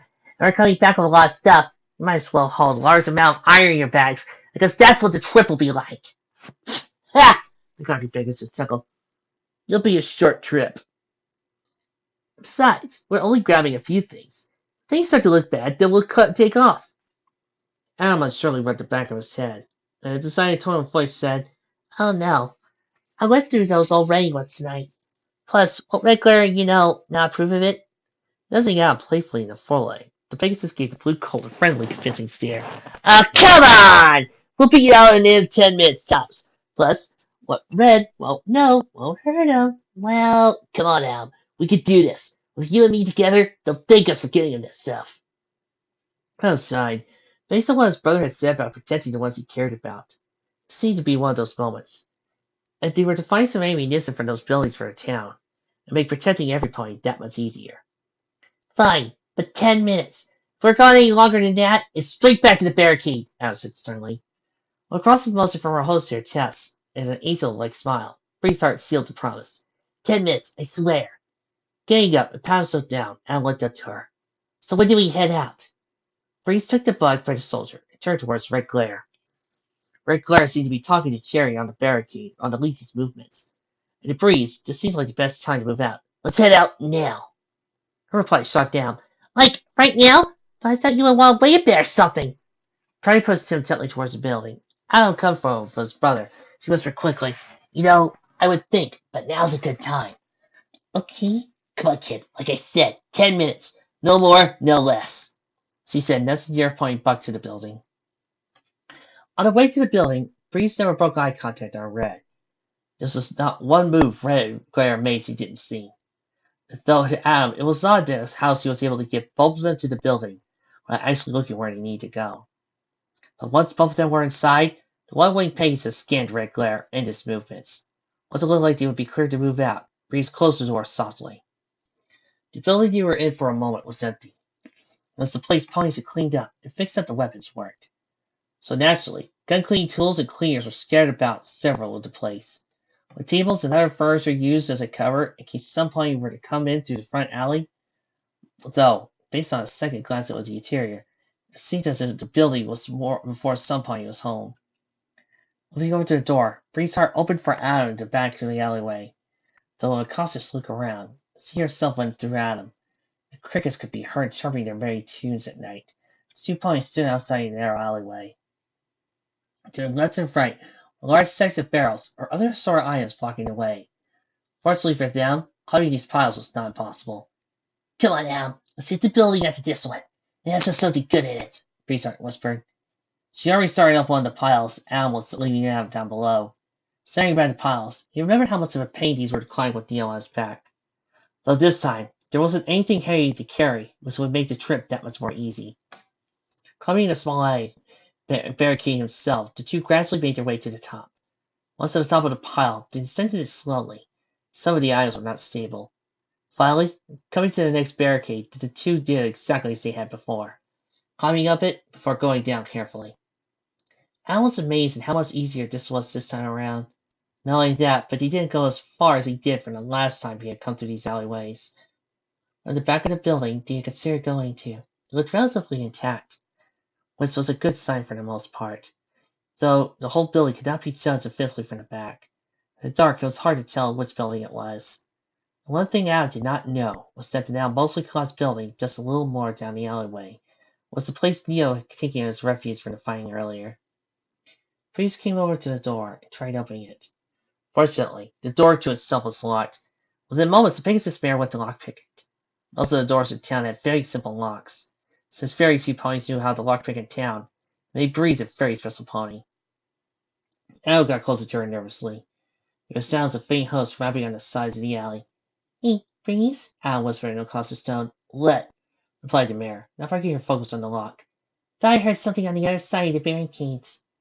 Still not losing her attention to the lock, she said, Probably nothing. Remember, it's probably the sounds of ponies on the other side of the barricade, being carried off the walls or something. Scanned the area around him for mysterious noises. Adam gulped a bit. A terrible anxiousness settled in his stomach, though why he had this sudden feeling was beyond him. So rather than try and question it, Adam just tried to dismiss feeling as best as he could, try to cope with the random feeling. With a quick metallic snap, the door was now ready to open, and Bree's heart gave herself a faint victory grin, opening the door to the building. With Adam following behind her, both ponies took light steps entering the place. It was dark, and from the little light that came to the open door, they could see they were in a storage closet of some sort. A drink storage, to be exact. Keeping her voice low volume, Bree's heart whispered, Oh, I know what this place is. I worked here once. This is that old liquor store Vineyard used to run. Adam didn't say anything, but instead followed her timidly, as the feeling of fear and anxiety grew with every step. At the end of the narrow storage closet was a drink-covered doorway leading out to the main room. Most of the items that would be normally stored inside this particular closet were gone, though with only a few empty bottles and dusty cells left. Taking the utmost care with stealth, the two peeked behind the old dusty drape that covered the doorway. It was sounds of ponies calling out, while the sounds of billies could be heard, but it didn't seem off to them. As they were near the legion fortifications, there was bound to be some noise from them. Now coming to the full room, Anna Breeze started to look around. Beams of orange light leaked in through the larger gaps in the boards and windows. Tables were turned over on their sides, and all furniture was thrown aside by the ponies who had been here. The whole room itself was large and open, excluding its all turned tables and furniture. A crooked old wagon wheel chandelier hung loosely by a few wires on the old one supports above. A small business counter could be found right next to the drape-covered doorway. Cash register perched neatly at the end. Towards the side of the room was a staircase, leading upstairs to where the pony vineyard would have been probably living. Still keeping her low tone, Bree said to Adam, "Spread out and look around for any kind of ammo or weapon. We only got a little bit to search, so let's try to make it count." Adam nodded to her, began to scout the place for something of worth.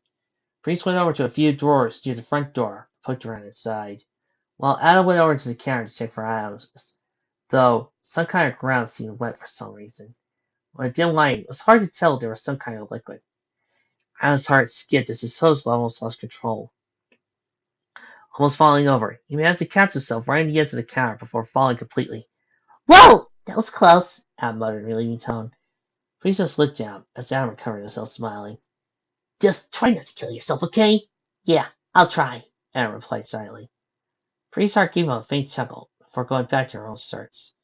Upon investigating the counter, Adam found a bottle of water, with a small potion of water still inside. This puzzled Adam, as the bottle itself was still on side, dripping periodically to the floor, as though somebody had been in the building before them. But who? The door was locked. It didn't seem like there was anybody inside. For a moment it didn't seem to matter, so he just continued searching for anything useful. Getting low to the ground, Adam inspected the inner section of the counter. There were a few boxes under the counter, small holes letting in some of the dim orange glow from the outside peeked through them. Once again, due to the lack of lighting, Adam slipped on the liquid-covered floor. Adam hit his head on the floor as the entire body sprawled out. Moaning, he felt his peg in his head throb before putting a hoof to it. Breeze turned to see what had happened. The same playful smile, he smiled and went back to searching. Having heard him moan once or twice, it gave her an idea he was all right. Now turning around, she spoke to him in a whisper-like tone. "You know, I haven't found anything. Damn, I was really hoping there would be something in these blasted things." She heard the sound of a heavier body moving down the stairs. With her same stifled smile, she looked towards the place the sound was coming from. Now, I thought we could." Her expression turned sour. A shock of fear suddenly overcome her entire body. For it was not Adam at the stairs. It was the Legion's soldier. Quickly pulling out a small pistol from a holster on her leg, she held it tightly in her mouth. With an intimidating stare, Bree stood ready for him. In those seconds, the soldier pulled so risky stunt, she would not hesitate to draw attention to him by shooting at the stallion. The stallion just stood there, with a one-winged Pegasus staring at him. Anxiety and adrenaline punched itself to her body. Anticipation between the two grew. The Legion soldier cocked his head to the left, as if they were curious about who it was. So within moments the stallion started to laugh. At first, though, it was a low chuckle, suddenly building up to a full laugh. It was the same sort of laughter, the kind that only a pony driven to the brink of insanity more than once could mutter. It was spine-chilling, sending a tear down the filled her spine. Adam watched it too, and he was frozen. He laid it down behind the counter. One of the holes gave him a clear view of the two, their every action. Yet, a great sense of tight, freezing fear overcame him. At this point, there was not much he could do. "Is that you, please, Hut?" She didn't pry. Instead, stood her ground with another loud laugh. The soldier cocked his head to the side once more. "You really don't know who I am, do you?" "Well," he cooed playfully, "let me get to the end of this old thing." Taking his left hoof, the Legion soldier removed the mask and helmet from his head, letting both the mask and helmet drop to the ground. Bree's heart finally got a look at the dark side of the face of a soldier. With a wide, demented grin, Cyrus gazed deep into her eyes. The intimidating stare she had once unfast. Only shock could be found where the courage once had been. Dropping the gun from her mouth in a panic, she backed away slowly from him, With every step she moved back. Cyrus moved too closer, never breaking his stare on the terrified mare. But I thought... You thought what? The stallion said, crossing onto her. That these walls would keep you safe? Oh, no, my dear child. But you see, this is something more personal. What do you want from me? Ow! Ow! Halting his advance on Cyrus, put his hoof on his head, thought, oh, my dear please. I don't want something from you. Not moving the rest of his head with deep, terrifying pupils, and the stallion's eyes locked on her once more. Drawing the sword he had found under the guard's armor, Cyrus put the blade's tip to the wooden floor. I want to give you something. Taking smaller hoof steps toward her, the once courageous mare now stood with her back against the wall. With each step Cyrus made, the knife dug deeper into the wood as he moved forward. Yes. I seem to remember this as a present you gave me earlier tonight, Cyrus said in an edgy tone, pointing to the heel scar on his cheek. For all that trouble you gave me in my town before. This. Looking at the gun she had dropped, fearing for her life, the mayor perked up his book. This isn't your town, you bastard! Cyrus chuckled madly. Really? Who was that? She didn't bother to answer. Instead, jumped for the gun. For a moment, the sun mare took Cyrus off guard, but he was keen to move us like this. Not so fast, missy, he shouted, tackling to her before he could reach the gun. With him on top of her, the sword next to them both, Cyrus pinned to the floor, smiling down at her, his left eye twitching. You thought that was rather clever of you, wasn't it? Breeze grated her teeth and spat in his face, though Cyrus didn't seem to notice, nor cared that she had done so. Instead of replying, Breeze felt his hooves on her forelegs weaken for a moment. Quick motion, she slid her left foreleg out of his grasp and turned to the side of the situation. With his actions, she now fought each other furiously, pulling, punching, biting, and beating the other relentlessly. Though it was Cyrus who once again to overcome her. With Hans's on her back, her head in a headlock, the lazy captain used only the other free foreleg to wipe the blood dripping down from his mouth. You think that was clever, don't you? Her only other wing flapped violently as he tried resisting Cyrus. Once again the stallion smiled. Only he leaned down to the mare's ear and whispered to it, I commend you for your fight against me. I can truly say I hate you. I hate you with all the hate I possess, though. Iris gave her a lustful glare. You still need to pay for your crimes, Brisot.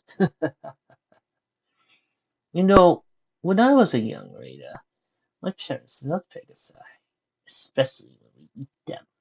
But the best part of it was all, when I got to see them, caught them alive. Thinking about his own memories, Cyrus licked his lips in hunger. Oh, the sounds our food made, the tearing of tendons, the splash of blood, screams of live gutting. Oh, how I missed those days. Still trying to struggle from her captor, Cyrus continued, only this time moving her head closer to his.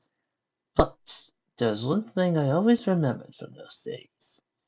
It was a song my mother would sing as I carved the victims. Would you like to hear it? Fraser responded and continued to struggle. I said, do you want to hear it? Completely off topic, but on the time of this fix airing, Thanksgiving is tomorrow over here in the States. Topical! The bear stopped her struggling as he realized what he wanted to do. The first thought was to call for Adam for help, because if Adam didn't, there'd be no chance for her. Trying to call for help, Breeze's heart only managed to get wheezes out, as the stallion's foreleg around her neck proved too strong. This is what it was now. She was in a hose of fate now. If Adam was watching, she prayed he would help. No, she begged in her mind to the goddesses for help. I'll take that as a yes, Cyrus exclaimed cheerfully. Breeze's wing flapped furiously. Though it was hard, Cyrus had managed to pin her head to the ground, while one hoof caught and laid the wing flat on the ground. No, mother always said, if you don't want food to run, get rid of the legs. Taking the sword next to him, the pony hummed to himself merrily, while using the knife on her foreleg. Breeze's heart had tears building in her eyes. Shaking all she could wouldn't help. It was her time, and Breeze knew it. Stabbing and cutting away the flesh from each foreleg, The mad captain sank and feet first every limb he sliced. Chuck, chuck, chuck goes the knife. Bree's heart moaned. Tried to call for help, but it was hard, as the pain was unbearable. Chuck, chuck, chuck goes the strife. It's short. Whippery wheezes filled with pain. Please, help. Stepping fiercely where her key mark was, Cyrus started to carve the leads of Xenia to where her special talent marked lay. Low, raspy screams she called out, feeling the knife bury itself deeper into her flesh.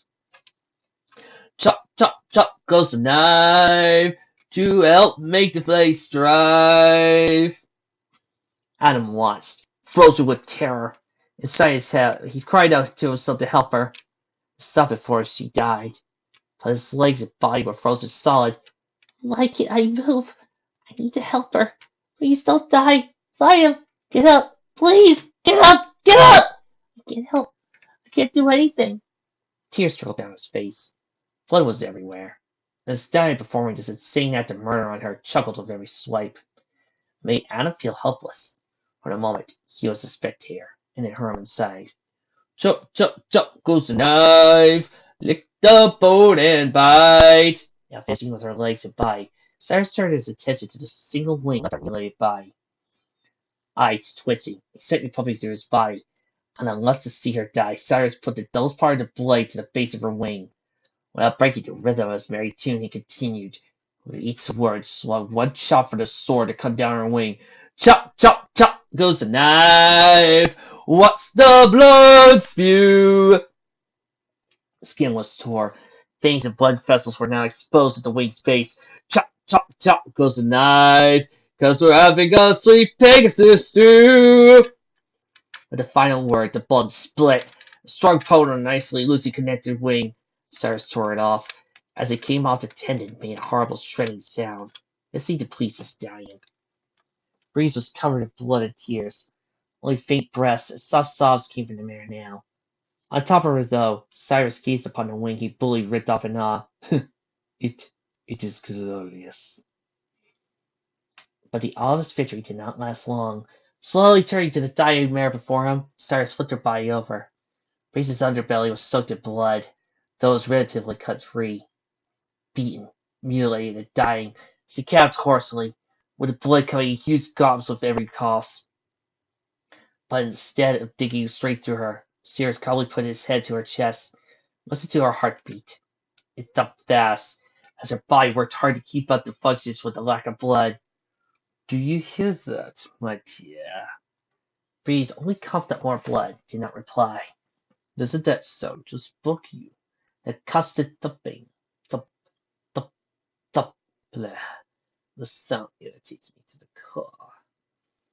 In a rather innocent manner, Cyrus lifted himself up and shook his head disapprovingly at her. Now, I can't do anything with that sound bothering me. You don't mind, do you? Of course you don't. I'd certainly be more than happy to be rid of it by now. Am I right? Outside, the sounds of the soldiers screaming to each other. Arcane while calling out could be heard, yet no pony room would care for, nor paid any attention to it. Not even Adam, who his mind prayed it was quick. Putting hook to his sword, Cyrus leaned in to listen to what Breeze had to say. What was that? You hate that sound too? Oh, look. Then let us be rid of it, for both our sakes. In a slow, robotic motion, Cyrus took the sword, like a stake being driven to the ground, and persisted over her heart. Long live the Legion, Cyrus muttered with a merry grin across his face. Though just as the sword came down, Breeze stopped it just above her chest. The former Legion captain was taken aback by the sudden move on his part. Ha ha! So the bitch still has some bites left in her after all? But her hopes were weak. The pain, the light-headed feeling caused the strength he had summoned fast quickly. Shaking, with tears running down her cheek, Breeze restored to the last use he could do. Please, for her life. Please. Please, she sobbed, feeling the strength in his grip over the sword increase. Oh, what is it you want? The sword came closer to her chest, with her heart beating faster than before. I don't want to die. The tip of the sword now touched her flesh. With every second came closer to touching the beating heart below. Please, don't want to die. Help. There's someone to help you, my dear. Only me. By ridding you of that awful noise, I am helping you. The sword pierced her flesh. Sharp pain made its way into her mind. Desperate last-second attempt, she tried to beg. No. Shh, child. Now let the noise. Adam felt his self-fear grip him harder. But this was it. If he did nothing, she would die. Remembering how far he'd come to have his brother, he wouldn't let another pony die today because of him. So, in a loud, sudden shout, Adam shouted, "Stop!" Cyrus stayed his blade, looked towards the camera, puzzling awe. He didn't know that there was another in the room with him and Breeze. What? He muttered. Adam trembled violently, getting up from where he was laying. It was hard, for his joints and limbs felt weak and loose for the event he had watched take place. Breeze turned her head to his side, and with a hopeful twinkle in her eyes, she smiled at him. Adam, I said stop! Cyrus chuckled, staring wildly at the young buck before him. And who the hell are you to tell me to stop? Adam leaned against the bar, trying to get stable, all the while not taking his gaze off the deranged stallion on the top of Breeze. I'm Adam, and I want you to leave her alone! Cyrus eyed the buck more carefully before answering him, and by very especially saw the small sunbats on his collar. Though it was covered with dust and blood, Cyrus could still make it out, and it pleased him to know that the pony before him was one of the two guardians who had been reported to town. Is he just wonderful? I could too. And here I thought I was going to be hard to find you. Moving his gaze to Breeze, Cyrus smiled. You're not going anywhere, my dear. You're not threat. I'll be back to you shortly. Breeze wheezed and grunted, trying to tell Hound to run, but leave her. But the pain was all around her, body made it hard to speak. Adam went over to his pit bug secretly, put his hose under the counter, worked a small personal work computer, underneath the counter, staring determined at Cyrus. The former Lacey kept a grin with his blood-stained sword attached around his hoof. In slow movements, he prowled over to Adam in a slight move walk. Just as Cyrus came within 5 feet of Adam, he pulled out a laser pistol to his bags. And even though Adam knew it was a terrible condition, there was not many other weapons he could use. He levitated to his face swiftly, and ready to fire the stallion in front of him. Cyrus' same grin faded, just before he stopped and looked at the scared buck before him. Raising his eyebrows, Cyrus looked deep into his eyes. You're not a killer, are you? Hansel's trembled in fear as the gun levitated to himself in front of him, not giving the cat a reply. No, you killed before, but you don't like to, do you? A look of joy found its way across Cyrus's face as he looked more at the buck. Ah, so you don't like to kill them, do you? To be honest, when I heard there were guardians in this town, I actually felt generally threatened. But now, no. Just look at you. You're not even a fully grown stallion, are you? Cyrus bit down on the ground before Adam. It's sad that the coalition had to send children to help fight their battles. Where's the fun in killing them when they have no fight in them? Adam levitated the pistol closer to his face, as the thing his brothers had said echoed in his mind.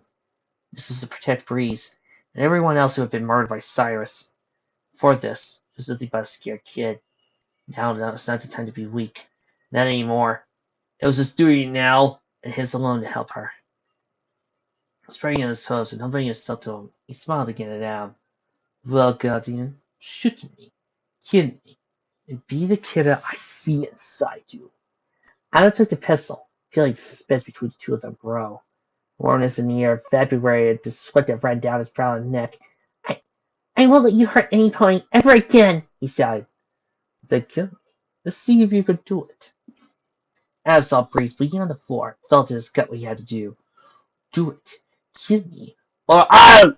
Before Cyrus could get his head shot 3 beads out. Because of the gist of his weapon, the shots were not straight, and hit different places on the captain's body. Falling to the ground in tremendous pain, Cyrus coughed blood, but feeling the lasers buried themselves deep into his flesh. Adam lowered the pistol and looked at what he did. I did it! Adam whispered under his breath and was shocked what he'd done. Breeze caused hoarsely while on the ground. Adam shook his head and noticed her. Quickly jumping, he went down to help her. Tears built up in her eyes as she looked at him hopefully. Adam, She wheezed. How wiped some of the blood off of her with himself before speaking softly to her. I'm sorry, Breeze. I didn't act fast enough. I won't leave you here, die here. Not tonight. We came in here together. We'll leave here together. Taking her with his hooves, he put her on his back. Let so many ponies die today because of me. I won't let another die tonight. With Breeze down his back, Alice shifted her on his back to make sure she was secure on him. Now, let's get you back before we run into any more problems, Alice said with a grunt. Though, just as he made his way out the door, they had come for him, before Cyrus moaned more to him, Kill me. I deserve my death. Give it to me. I demand it. Adam stopped for not even a moment to look down at the poor wounded captain on the bloodstained floor. Saying nothing, I turned back to the back entrance of the building with Breeze on his back and left. Cyrus watched as the two left the room to the alleyways, leaving him all alone in the room. The burning in his chest and body was terrible. It hurt to live. Cyrus moaned and cried out in anger as his skill got away from him. Rolling down on the floor, the lazy captain felt like he would die. It was sad for him that his death would not be that of a glorious warrior. That feeling of failure scratched his soul and heart raw. Though, after screaming and moaning in pain and fury, he heard something that took him by surprise. The front door to the building broke off its hinges. It took a second for the door to fall down to the ground. When it did, it made a loud wooden thud. Only to see what had happened, he prayed it was a rebel, or something to kill him. Then maybe he could get a death that would satisfy him. But at the front doorway was a figure.